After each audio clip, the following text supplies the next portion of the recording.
Bonjour, société de consommation pop, nous sommes de retour, c'est l'heure du déjeuner. Et nous allons parler du Schumacher Cut, la version perdue, la version non finalisée de Batman Forever. Film de 1995 réalisé par Joel Schumacher, marquant un tournant du personnage Batman vers une approche plus légère, un ton plus léger.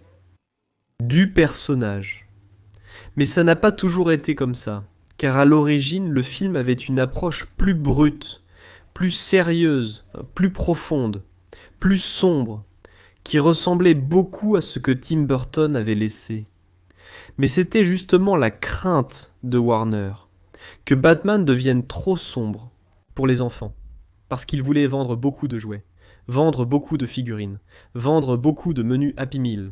Et cela n'arrivait pas. Les produits en dérivé de Batman ne se vendaient pas comme ils le devraient. Parce que le film n'atteignait pas les enfants. Il était un peu trop violent. Les parents ne laissaient pas leurs enfants le regarder. Alors, adoucir Batman. Transformer Batman à nouveau en un personnage pour enfants. C'était important à ce moment-là. Donc une grande partie du film a été coupée. Le film a beaucoup diminué en taille. Et ils ont ajouté des éléments supplémentaires pour le rendre plus adapté aux enfants. Disons-le comme ça. Nous savons que très souvent, les films, surtout pour ce public-là, finissent par être une énorme publicité pour les produits dérivés du film. Et ce n'est pas différent avec Batman.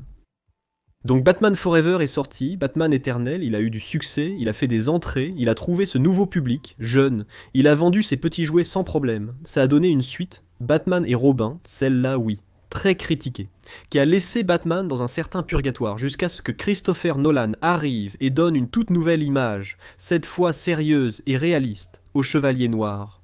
Une prison dont il n'a pas encore réussi à sortir. James Gunn essaie de sortir Batman de là. De ce piège du Batman réaliste, du Batman possible. Mais pour revenir au Schumacher Cut, il s'est perdu. Il existait un montage que Joel Schumacher avait créé, et qui était son Batman, avant que les studios n'interviennent, et ne changent beaucoup de choses, similaires à ce qui s'est passé avec Zack Snyder quand Zack Snyder a été renvoyé. Joel Schumacher n'a pas été renvoyé. Mais Zack Snyder est renvoyé, et il laisse le film inachevé. Et il est terminé ensuite par Joss Whedon. Là commence cette campagne pour le Snyder Cut, puis il remonte le film à nouveau. Il donne 1 tonne d'argent à Zack Snyder. Mais cette version de Joel Schumacher existe. Le réalisateur Kevin Smith l'a vue et en a parlé. Il a dit qu'il y a 2 heures et 38 minutes de film, c'est-à-dire qu'il y a 40 minutes de scènes supplémentaires. Jamais vues auparavant. 40 minutes de scènes supplémentaires. Et le film n'est pas terminé. Dans certaines scènes, il manque la bande sonore. Certains effets spéciaux ne sont pas terminés. On peut le remarquer en regardant. Donc ce n'est pas une expérience cinématographique. C'est une expérience, presque une curiosité sur ce qu'aurait pu être ce film. Selon les spéculations, Warner devait dépenser 5 millions de dollars pour terminer le film. Mais c'est quelque chose que Warner ne veut pas toucher. Mais il y a 2 semaines, ce groupe ici appelé Cinéphile Vidéo, ils ont décidé de faire une projection, pas une projection publique, mais une projection pour des invités, une petite projection pour des cinéphiles, pour les fans du Schumacher Cut. Ils sont allés jusqu'à annoncer, jusqu'à vendre des billets, jusqu'à remplir la salle et puis l'événement est devenu trop grand. L'événement est devenu bien plus grand qu'il n'aurait dû. Il a eu beaucoup plus de couverture médiatique qu'il n'aurait dû. Une couverture spontanée. Tout le monde en a parlé. Et les avocats de Warner Bros. Discovery ont regardé et ont dit « Qu'est-ce qui se passe là-bas ? Qu'est-ce que vous êtes en train de faire là ?» Alors une projection privée est finalement devenue quelque chose de très public.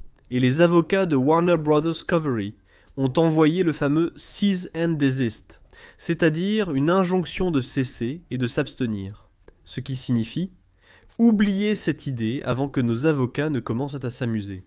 Tu te souviens qu'ils allaient faire la suite du Snyder Cut, mais seulement en audio, et ils faisaient un financement participatif, tout était presque prêt. Ils avaient même réussi à avoir quelques acteurs originaux du film. Et puis Warner est intervenu avec un Cease and Desist, et là, l'idée est morte. C'est la même chose. Regardez, vous avez le film avec vous. Vous pouvez faire une projection privée, fermée.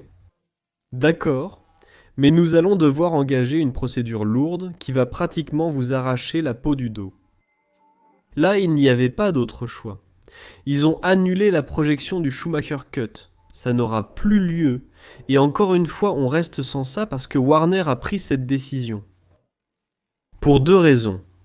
D'abord, La question des droits de Batman. C'est un personnage qui appartient à Warner.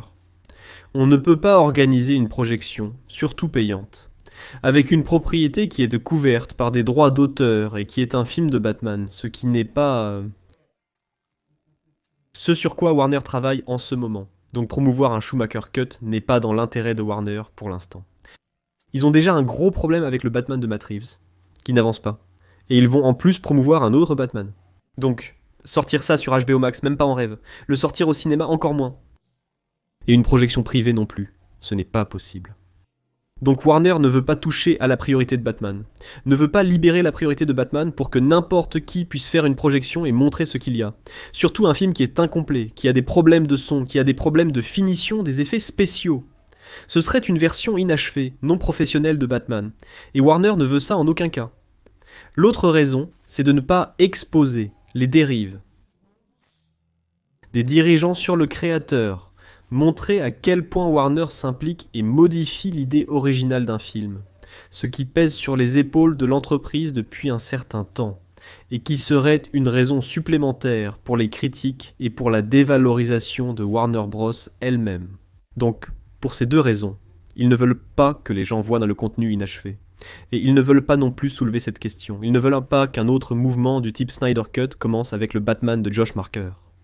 Alors que Warner a d'autres préoccupations pour Batman en ce moment. Donc, en réunissant tout cela, vous avez ce chaudron.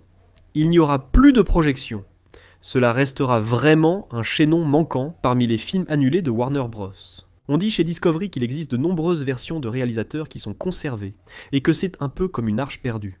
Il y a un entrepôt rempli de films inachevés, plein de choses annulées, et qui seraient vraiment très appréciés par les fans. Et c'est de ça que je voulais parler avec toi. Qu'est-ce que tu penses de toute cette histoire ? Warner a-t-elle bien fait ou mal fait ? Écris ici en bas dans les commentaires. Je reviens dans un instant avec plus de contenu. Je suis le Dr Pop, et il y a déjà des options qui s'affichent à l'écran pour que tu puisses cliquer et rester un peu plus longtemps avec moi. A bientôt, à très vite, à tout de suite. Salut !